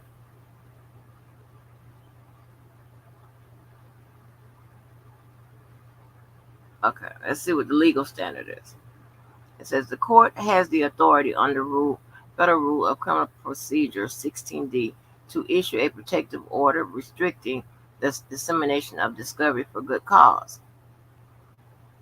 Reference. At any time, the court may, for good cause, deny, restrict, or defer discovery or inspection or grant other appropriate relief. Case law. And then it says something about it. Oh, and terrorist bombings of U.S. embassies in East Africa. Second Circuit, 2008, noting that Rule 16D grants district courts the discretion to establish conditions under which the defense may obtain access to discoverable information. All right, they use the terrorist bombings of the U.S. embassies. Now, that's not calling Debo a terrorist, and it's definitely not saying that his case has any type of structure like, whatever this bombing shit is, right? This is just an advisory, okay? Because it's case law. Just an advisory, just used for interpretation. Just like the pedophile thing, okay? Everybody calm down. Okay, let's see. Okay, some more case law. It says in the Southern District of New York, 2013, noting that the Supreme Court has held that trial courts should, when appropriate, place a defendant and his counsel under enforceable orders against unwarranted disclosure of materials, which they may be entitled to inspect, and approving a protective order that applied to 3,500 material among the categories. Now, it should be a situation where his attorneys can go down there and inspect the tape or whatever they're talking about. So by its own terms, Rule 16 contemplates that discovery materials should be exchanged privately between the parties and not disclosed publicly. Case law. There's case law noting that the pretrial civil discovery materials are not traditionally available to the public. But this is not for the public. This is for his defense team. Now, what is going on? Knowing the pretrial discovery is usually conducted in private, okay? Because the purpose of the pretrial discovery is solely to prepare a defense. Discovery materials provided by one party or another should not be disseminated before trial to members of the public. They're not asking for that for members of the public. Discovery, whether civil or criminal, is essentially a private process because the litigants and court assume that the sole purpose of discovery is to assist trial preparation. This is why parties regularly agree, and courts often order that discovery information will remain private. Okay, more case law. And then it says limitations on the public disclosure of discovery information assure the fairness of the proceedings and emphasize that trials are conducted inside the courtroom rather than on the courthouse steps. More case law. And it says in ED, I guess, in Pennsylvania, September 22nd, 2004, noting that if prosecutors and defense counsel had a practice of disclosing discovery materials to the media, this could be disruptive to a fair trial for all parties. For these reasons, court in the circuit and others have held that it is appropriate to issue a protective order limiting the dissemination of discovery material solely to the defendants for their use of preparing defense for trials. Okay, let me get to the analysis because y'all ain't making no sense. Analysis. The majority of the discovery in this case is expected to be treated as basis discovery materials under the proposed protective order. The government expects to designate a subject of material as protected discovery. As the government representative, while conferring with defense counsel, the government expects the protected discovery to comprise a small portion of the discovery material. This subset will largely consist of evidence provided by and or referencing witnesses as well as personally identifiable information for witnesses. These materials require additional protection due to, among other things, the fact that they implicate the privacy and safety concerns of witnesses. The government's concern in this case is heightened given the history of the defendant and the threatening nature of the charged conduct. Accordingly, the government requests that the court impose appropriate restrictions via the proposed protective order on the defendant's ability to access and disseminate the protected discovery. Wow. Yeah, this is definitely type APA form. Okay, the protection of witnesses is good cause for the court to endorse the proposed protective order. The advisory committee notes explain that the factors that a court may consider include the safety of witnesses and others, and a particular danger of perjury or witness intimidation. All right. These arguments are too drawn out. Let me read a little bit of this. It says here the proposed protective order restricts only the defendant's possession of rather than his access to. Okay, the protected discovery that solely includes the statements of witnesses or information that could lead to the identification of potential witnesses. The proposed protective order provides the defendant access to discoverable information while also providing the witnesses with some measure of protection. This category of discovery material is necessary to ensure that information that implicates the privacy and safety concerns of witnesses is not misused to or disseminated. Okay, well, I think the lady wanted to ask for the video, that evidence, not the names of the people and the personal stuff and statements and all of that.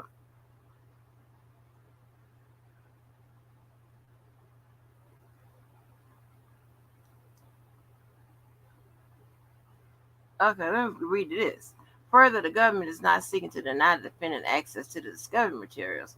The government merely seeks to restrict inspection of the discovery materials to third parties. By its terms, the proposed protective order strikes the appropriate balance between the government's good cause for the proposed protective order and the defendant's need to receive, process, analyze, and use the discovery materials. Reference, noting that the interests of third parties may justify restrictions on public access to judicial and other documents and materials.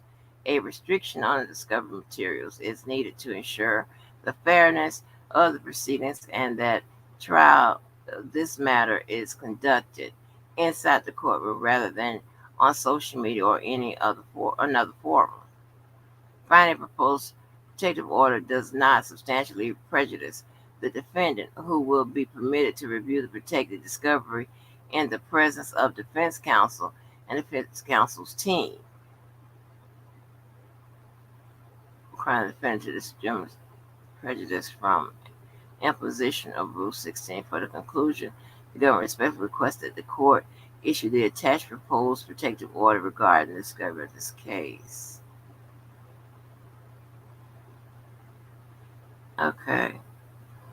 I think the lady was asking to see the tape. Hold on.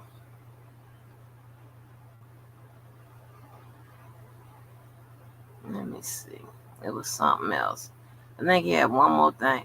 It's crazy.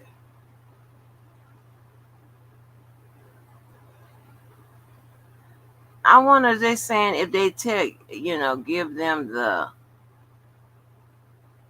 tape and all of that. Give them the evidence.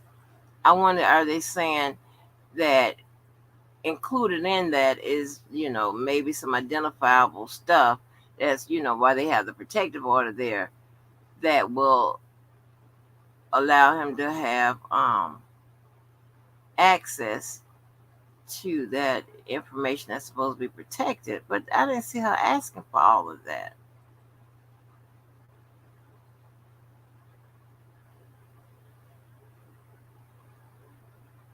Hold on, there's one more piece.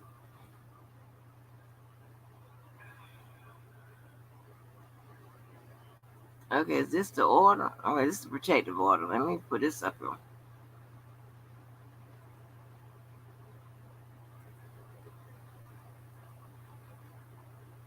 You like MLA format?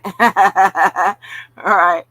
All these damn formats and shit. Yes, honey. But I know the best. See, the people over here know what the hell I'm talking about. APA and MLA, honey. What the hell? What I'm talking about. Um, I guess this is the order. All right. So, yeah, Hector Gonzalez, United States District Judge. Upon consideration of the motion by the United States Attorney's Office for the Eastern District of New York for a protective order governing all materials produced by the government to the defendant Christopher Gunn, the defendant, pursuant to the government's discovery obligations pursuant to Rule 16 of the Federal Rules of Criminal Procedure, pursuant to 18 U.S.C. Section 3500, and are pursuant to Brady versus Maryland 373 U.S. 83, 1963, and Giglio versus United States for 5 United U.S. 150, 1972. In the above referenced matter collectively, the discovery materials is hereby ordered. Oh, wow.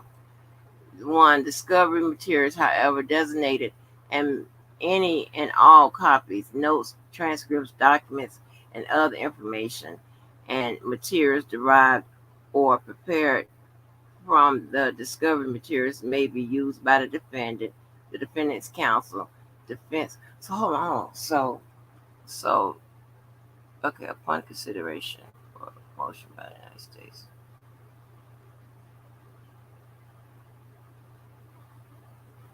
So they granted the government pursuant to the government's discovery uh, pursuant to the government's discovery obligations. Okay, it's here by order. Okay, let me keep reading. So discovery materials, however designated, and any and all copies, notes, transcripts, documents, and other information and materials derived or prepared from discovery materials may be used by the defendant's counsel, defense counsel, and defense counsel's team only for the purposes of defending against the charges in the above captioned case, including but not limited to preparation for trial and any sentencing, appeal, or collateral attack. And collateral attack is pretty much a 2285, which is what I was telling you about the shit. I'm so sleepy. Hold on. 2285. Okay. Shit. Collateral attack. It says commence within a year with the exhaustion of defendants' appellate rights involving the charges in the above captured case. Right. So when you put in a motion for a collateral attack and all that stuff, all those things have a timely filing, right?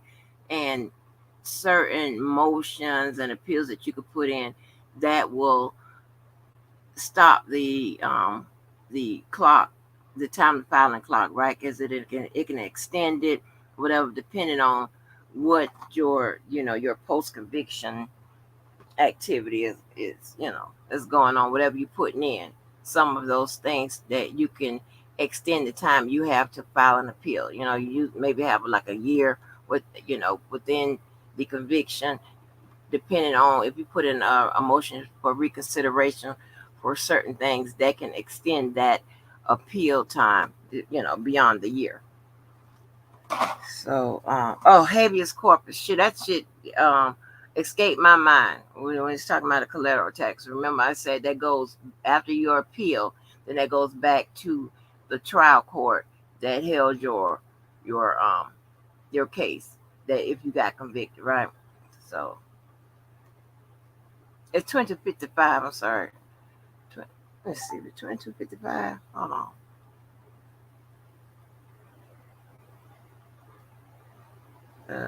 Motion. 25. I think it's 2255. Yeah. Yeah. Federal is 2255. State is 2254. All right. Let's see. Okay. Yeah. Okay. Let me start right here. But not limited to preparation for trial and any sentencing, appeal, or collateral attack commenced within a year of the exhaustion of the defendant's appellate's rights involving the charges in the above captioned case. Defense counsel's team is defined as an attorney employed by the defense counsel's law firm or organization who is assigned to assist in preparation of the defense. The defense counsel's team also includes paralegals, investigators, translators, litigation support, personal and secretarial staff employed by the defense counsel's law firms or an organization who are assigned to assist in the preparation of the defense. Defense counsel team also includes those persons who are formally engaged to assist in the preparation of the defense, including expert witnesses.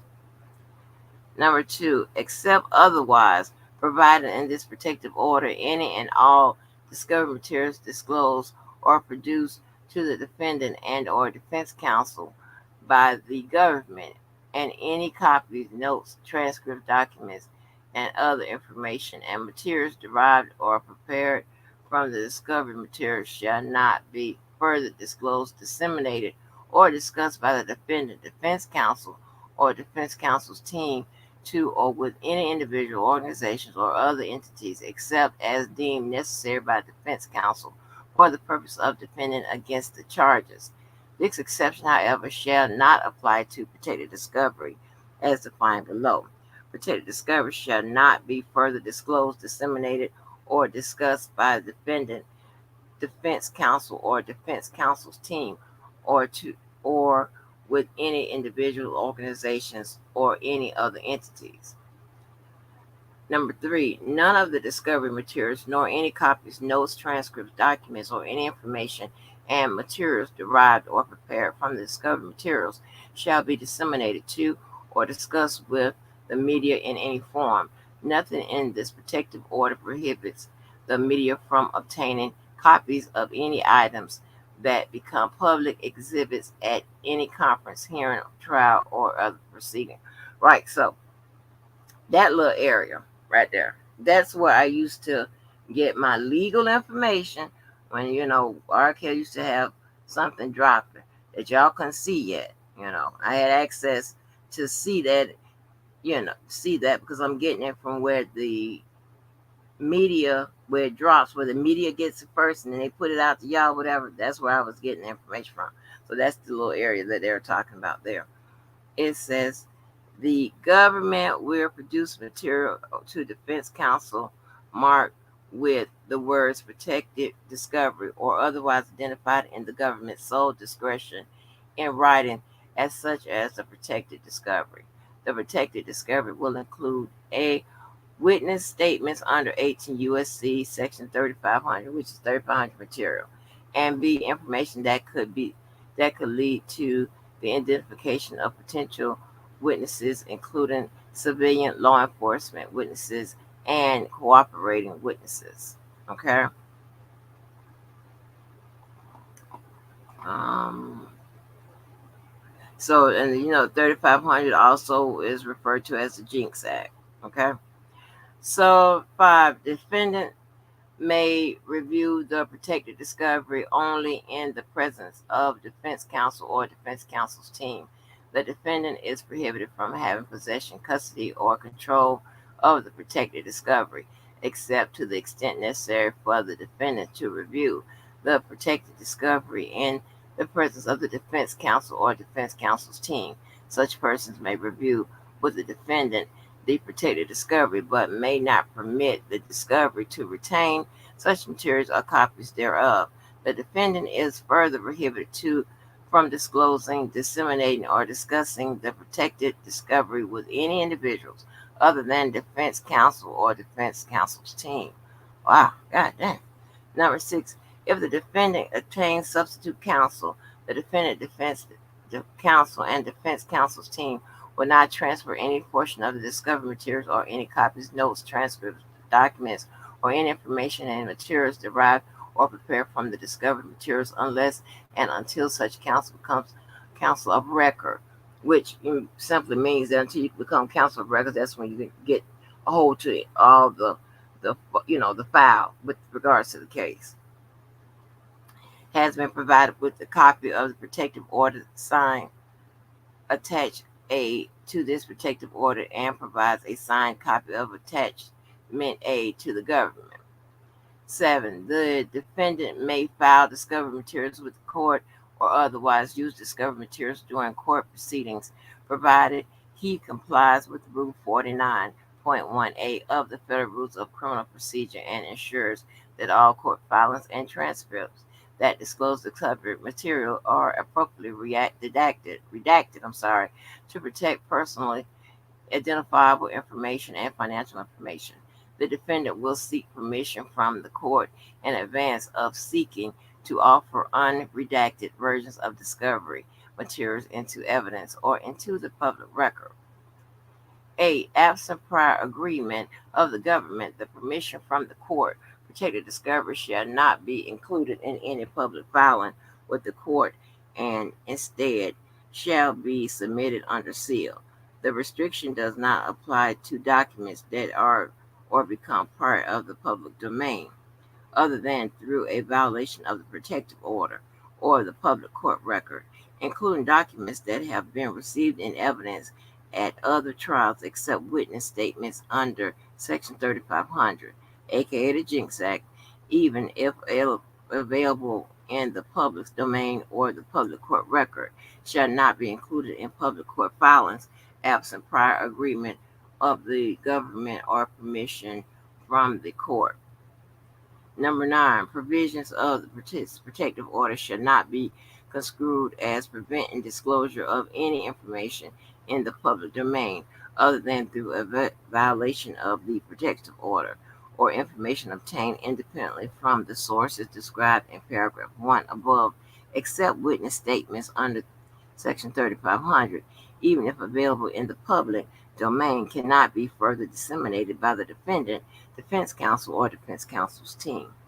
Number 10, nothing in this protective order in any way releases the government or defense counsel from the obligations of the Free Press Fair Trial directives of the Local Rule 23.1 of the Local Criminal Rules of the Eastern District of New York.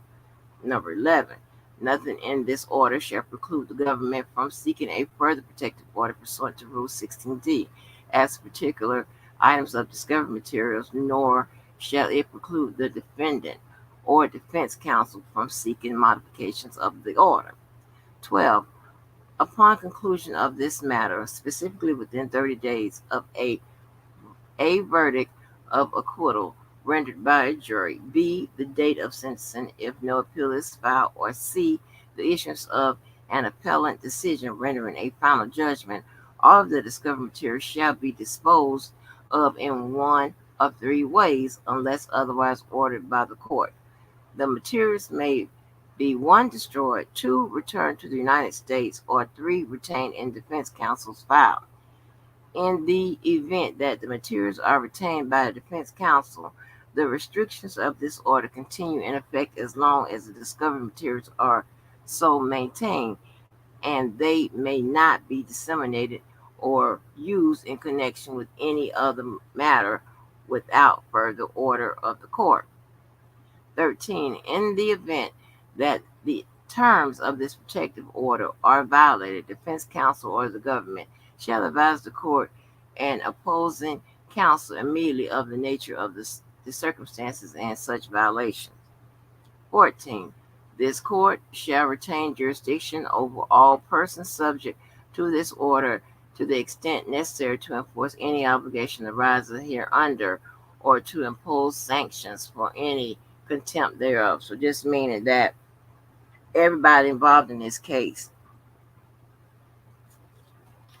is under whatever the protective order is mandates, and they have the jurisdiction to enforce it and sanction you if you violate it.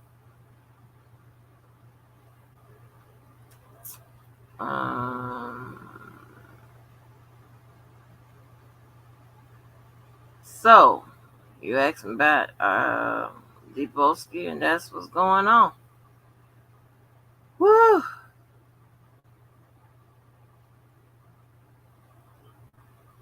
Yes, yes, yes. I am going to have to. Let me edit my goddamn title. I ended up talking about Debo. Lord have mercy.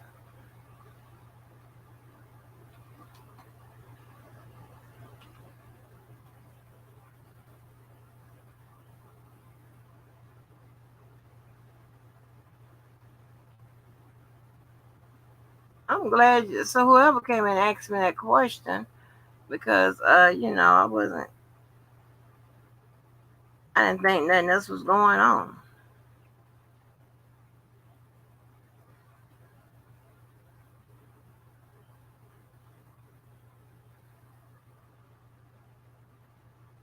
I'll think about all this shit.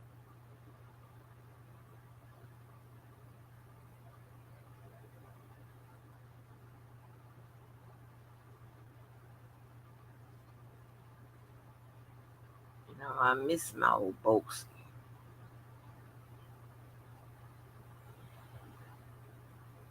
What happened to?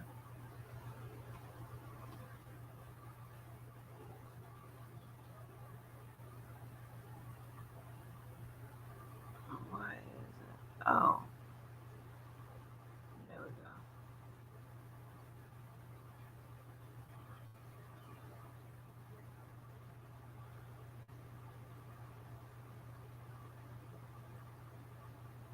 go.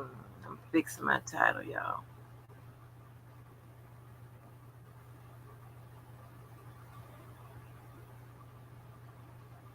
Okay. Now, that's crazy. That is crazy. I think the motion to compel was more or less, I mean, they want the discovery, yeah. I think it pretty much centered around whatever that the tape of, whatever that evidence they said of him doing the threatening and this, that, and the third, right? They could just produce that so they can prepare his defense to see what they got with regards to that. They don't really need, you know, they gotta, they can look at the tape and see exactly who the alleged victims were supposed to be. The shit. My goddamn mind is gone. Honey, the AUSAs. You know what I'm saying? Whoever, he alleged, they allege he said something in regards to, right? But they can just use, he can they use they can build they start to craft their defense on just that tape. And even if the tape or whatever don't allege who the actual the witnesses are, or what, not the witnesses, what the victims are, they can still get the tape and start crafting their defense and their emotions and stuff like that. They got emotions that it has timely filings and stuff like that. So I don't blame the defense for asking them to compel that discovery. I really don't. I really don't. Because they need it. But honey, I am not gonna keep. I said this. How many times I said this? I am not gonna keep y'all up. But what I'm gonna do while y'all are up, I'm gonna set my damn new alarm clock for the time I need.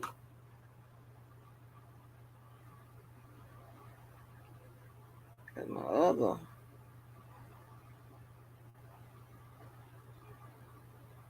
I don't feel like this shit tomorrow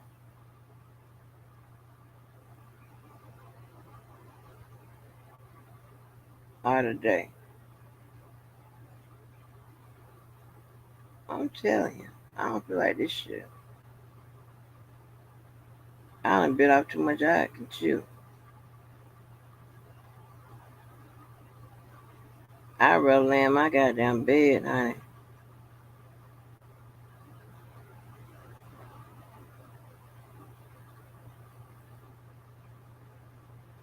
9 a.m. 9 a.m. my ass.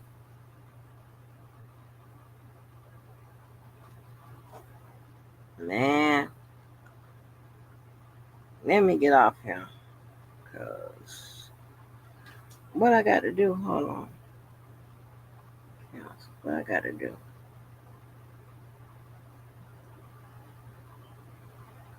What is it today? I already prepped that. So what you want me to do?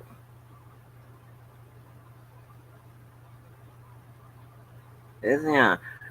Even though I'm not really, I don't really have a somebody over me and micromanaging me and shit like that. I still have, written guidelines and stuff like that, and you know, a boss. Not really a boss, cause shit. I had a question. That person said, "Don't call. Before you call, go look at this." I'm like, "Well, damn.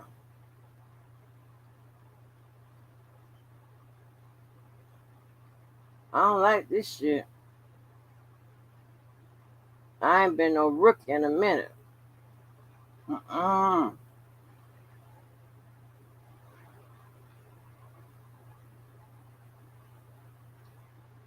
I have a schedule. I can take stuff off the schedule, but I don't like the fact that some of these people is putting shit on my schedule. I can move it around, but shit, man, I don't have time for this. Some of this stuff I can't move around because I have deadlines, like in a few hours. Oh, honey.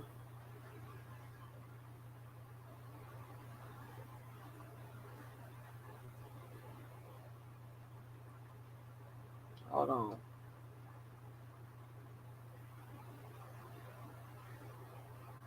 And man, plugged in all these stores and stuff.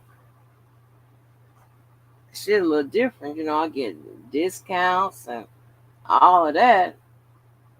But goddamn,